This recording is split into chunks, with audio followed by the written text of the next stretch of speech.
que a Rússia é um lugar, e o mundo eslavo em geral parecem ser um lugar que Deus não quer abandonar de jeito nenhum e quer a conversão, para mim parece ser evidente. Então, Deus fez Maria aparecer em Fátima, falando para a Rússia se converter ao Imaculado Coração, senão espalharia seus erros pelo mundo.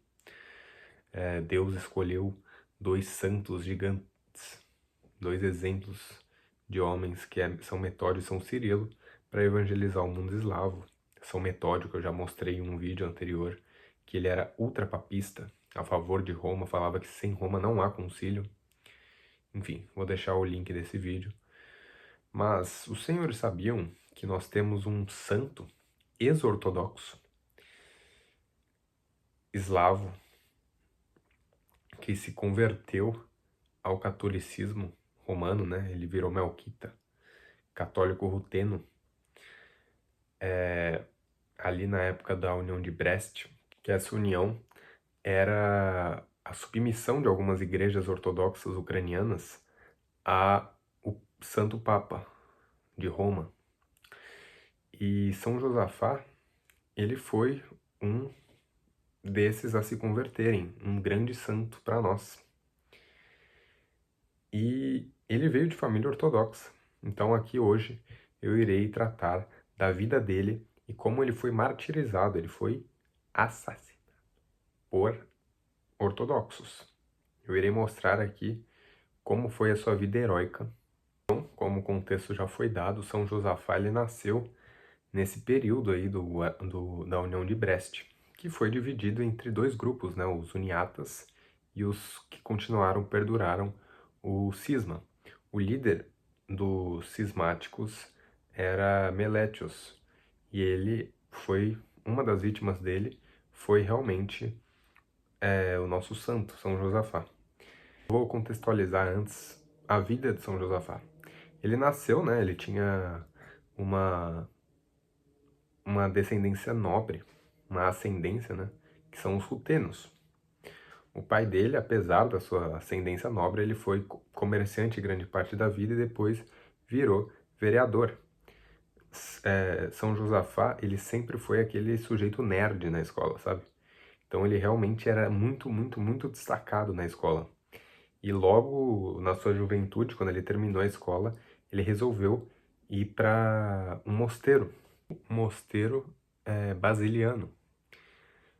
Nesse mosteiro, ele começou a estudar, ele era diácono, e ele começou a ver realmente que os pais da igreja defendiam primazia doutrinária. E ele se convenceu do catolicismo romano, ainda mais que ele teve relação com um jesuíta chamado Fabrícios. E é aí que ele foi ordenado, evidentemente, sacerdote. A conversão dele não foi, parece que foi uma conversão coletiva. Ele e muitos outros ortodoxos se converteram ao mesmo tempo. Posteriormente, ordenado bispo, e a salvação das almas, ele conseguindo acolher as almas de volta a Roma, gerou muito ódio dos ortodoxos. E os ortodoxos, naquele tempo, eles invadiam as terras dos católicos rutenos, dos uniatas, alegando que aquilo foi uma expropriação de Roma, né? Que aquelas terras pertenciam aos cismáticos. Só que a União de Brest ela foi assinada, né? Não há isso. Eles realmente invadiam terras. Então, nessas invasões dos cismáticos, as terras católicas, né?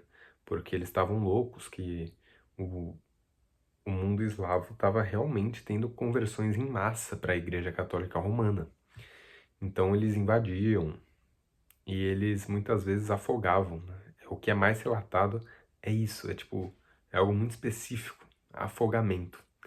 E numa desses acontecimentos, o chanceler da Polônia, que eu vou tentar colocar traduzido o PDF, ele manda uma mensagem, ele manda uma carta para São Josafá. E ele fala por amor a Deus, para ele não repetir o que os ortodoxos estão fazendo, né? Porque era realmente algo sanguinário. E São Josafá ele responde falando que jamais faria isso, que ele é um homem de Deus, que ele dará outra face. Eu deixarei, eu não lembro exatamente o que é dito ali. Os católicos. Aí, numa dessas vezes, São Josafá, ele foi, infelizmente, morto. Ou felizmente, né, porque ele virou mártir. Até que, certa vez, nessas perseguições, São Josafá chegou em sua casa e os seus familiares estavam mortos, com diversos rebeldes ortodoxos. E aí ele falou: se vocês querem me matar, por que matam minha família? Podem me matar. E aí deram uma machadada nele e tiros e jogaram o corpo dele no rio. Após 5 anos, depois de diversos milagres acontecerem, houve uma investigação de Urbano VIII com 116 testemunhas e acharam o corpo que estava desaparecido. E o corpo de São Josafá estava intacto, após 5 anos de sua morte. Após isso, houve a investigação, houve com as testemunhas, evidentemente, e ele foi beatificado depois de 20 anos. E a canonização ocorreu finalmente em 1867. Bom, ele era um santo de altas virtudes, um santo que levou muitas almas para o céu e merece a nossa devoção. Eu, particularmente, eu gosto dessa relação que a Rússia com o Imaculado Coração, né? Porque a aparição mariana, ela fala em Fátima que que a Rússia deveria se converter ao Imaculado Coração dela, senão ela espalharia os erros pelo mundo. E eu me converti pelo Imaculado Coração, sem saber dessas coisas. Eu nunca, como catecúmeno ortodoxo, tinha pesquisado a fundo a aparição de Fátima. Até sabia, mas eu nunca correlacionei as coisas. Aí eu recebi o escapulário verde, mas eu nunca correlacionei. Coincidentemente, foi o meio de conversão que eu tive. Só fui cair na real depois. Então é isso. Esse é o nosso santo que converteu muitos cismáticos, assim como nós devemos tentar fazer. Salve Maria, viva Cristo Rei, São Josafá, rogai por nós. Membros do canal, estou gravando agora o vídeo sobre a maçonaria, o vídeo surpresa, que eu faço uma correlação que eu não posso nem falar aqui no YouTube.